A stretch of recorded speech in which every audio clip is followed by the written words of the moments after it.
మన ఊర్లో ఒక్కొక్క బ్యాచ్ అందరికీ నమస్తే. ఒక్కొక్క లేకపోతే నీకు పిచ్చి ఎక్కుతుందని నాకు తెలుసు పెద్దమ్మ. ప్రాణం విలవిలా కొట్టుకుంటుందని నాకు తెలుసు. అప్పు చేసైనా కొంటున్నావు, వేసుకుంటున్నావు, పళ్ళు బుచ్చిపోతున్నాయి. ఓకే, సాయంత్రానికి చనిపోతామని తెలిసినా కూడా ఒక్క కేసుకొని చనిపోతాం రా అని అంటావు.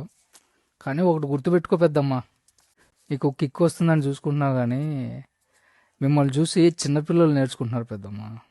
వాళ్ళ భవిష్యత్తు నాశనం అయిపోతుంది. మనం పీకింది ఏం లేదు, మనం చెడిపోయాం. చిన్నపిల్లలకి మన దరిద్రాలని ఎందుకు చెప్పు? అవన్నీ వాళ్ళకి పుయ్యకూడదు. చుట్టూ ఉన్న వాళ్ళని చూసే కదా చిన్నపిల్లలు నేర్చుకుంటారు. కష్టంగా ఉన్నా సరే కొంచెం మానేయండి పెద్దమ్మ. నేను చెప్పాలనుకుని చెప్పిన వీటి వల్ల క్యాన్సర్ వస్తుందని మీకు తెలుసు, అయినా కూడా మీరు మానరు. నేను ఒకటి చెప్పాలనుకుంటున్నా పెద్దమ్మ. ఈసారి ఒక్కాకు వేసుకుంటున్నప్పుడు ఉమ్మేస్తావు కదా, అది అది ఎర్రగా పండుద్ది కదా, అది మన పసిపిల్లల రక్తం అనుకో పెద్దమ్మ. ఆ విధంగా ఊహించుకో, అప్పటికైనా మానేస్తావేమో. కానీ ఏమైనా చేయి, నవ్వితే పళ్ళు తెల్లగా మెరిసిపోతా ఉండాల. పుచ్చిపోయిన పళ్ళు మాత్రం కనిపించకూడదు. మీ ఇష్టం.